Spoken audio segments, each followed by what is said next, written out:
Hey guys, welcome back to another interesting video of How to Guide.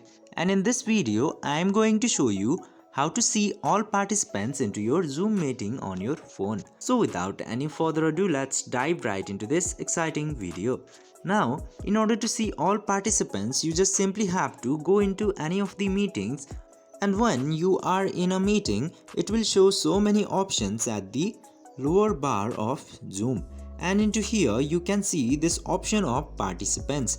Now in order to see the participants, just simply click into this option, and then into here you can see all of the participants that are present into your meeting or the meeting that you have joined.